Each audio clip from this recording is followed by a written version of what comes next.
Salam sejahtera, saya mewakili kelompok 7 ingin memaparkan materi kami mengenai teknologi dan pemanfaatannya dalam masyarakat terkait kasus kultur and cyberspace Alnomed. Saya akan memperkenalkan anggota kelompok 7, penyusun Saudari Windy Prastika Ratu 1909, presenter saya sendiri Emmanuel Stefanus Aristoteles 19133, dan kedua anggota kami Lutgardis Fatriana Coo 19142 dan Horace Lalai 19147.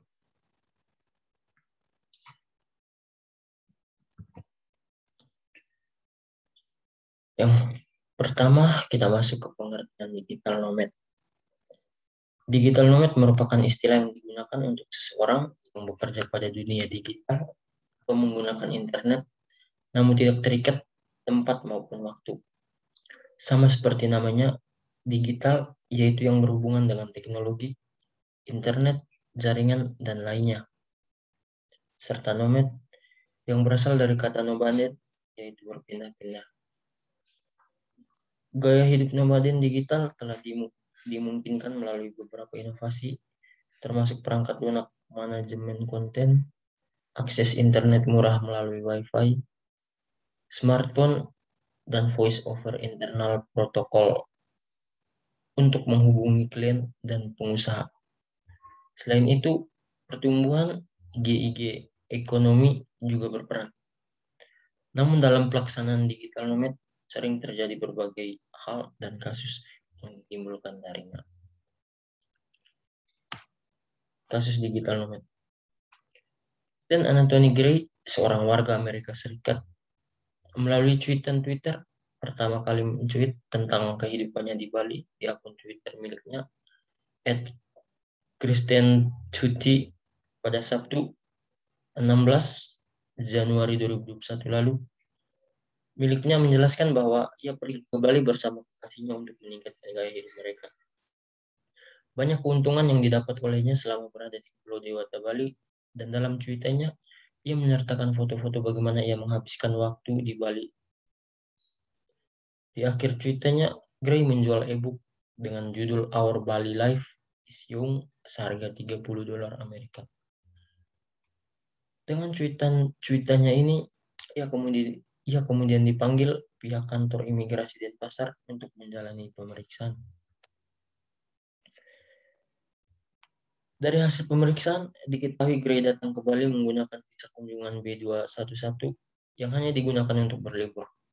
Visa B211A hanya bisa digunakan untuk kegiatan wisata, keluarga, seni dan budaya, tugas pemerintahan, olahraga, tidak bersifat komersial, serta studi banding, kursus singkat, dan pelatihan singkat.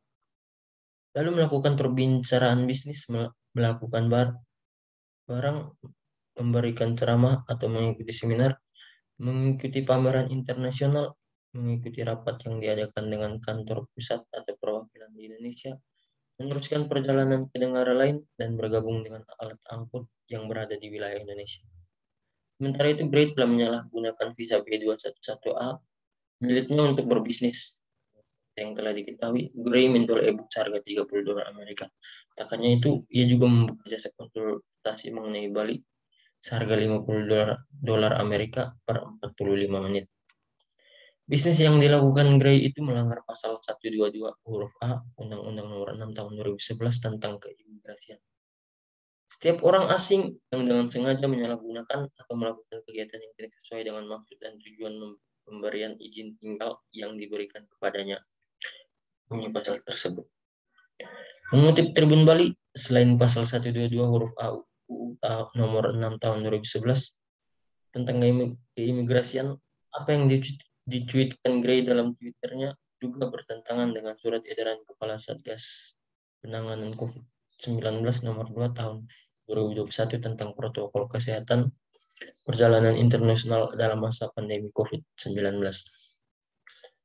Bertentangan dengan surat edaran Direktur Jenderal Imigrasi Nomor IMI-0103.gr.01.01 tahun 2021 tentang pembatasan sementara masuknya orang asing ke wilayah Indonesia dalam masa pandemi COVID-19.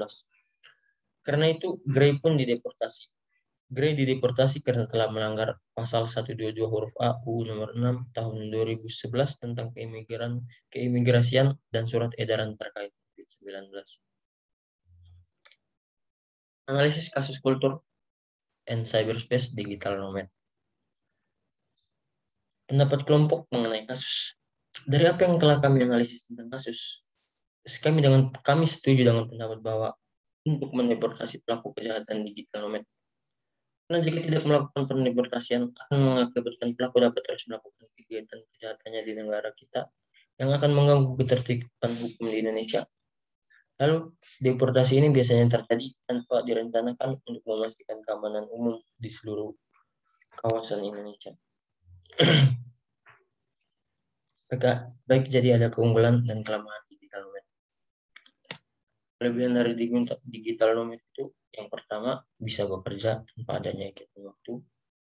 Tidak perlu datang ke kantor untuk bekerja, memiliki koneksi yang luas, tidak takut terlambat untuk bekerja, dan yang terakhir memiliki waktu lebih luang untuk bermain, berlibur, atau melakukan sesuatu yang disukai. Dan untuk kekurangan dari digital nomad, tidak mempunyai penghasilan yang tetap, tidak semua tempat mempunyai jaringan internet kuat, menghabiskan tenaga serta uang jika sering berpindah tempat, kesulitan untuk mengatur produktivitas waktu kerja, dan yang terakhir kesulitan untuk mendapatkan bantuan ketika mengalami kendala pekerjaan. Penyebab dan solusi suatu penyebab.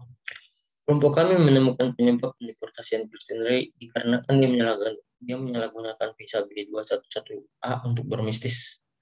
Hal ini terbukti dengan dijualnya e-book Our Bali Life is Young seharga $30 Amerika dan membuka jasa konsultasi mengenai Bali seharga $50 Amerika per 45 menit yang terbukti melanggar pasal 122 huruf A Undang-Undang nomor 6 tahun 2011 tentang keimigrasian, dan apa yang dicuitkan Gray dalam Twitternya juga bertentangan dengan surat edaran Kepala Satgas Penanganan COVID-19 nomor 2 tahun 2021 tentang protokol kesehatan perjalanan internasional dalam masa pandemi COVID-19.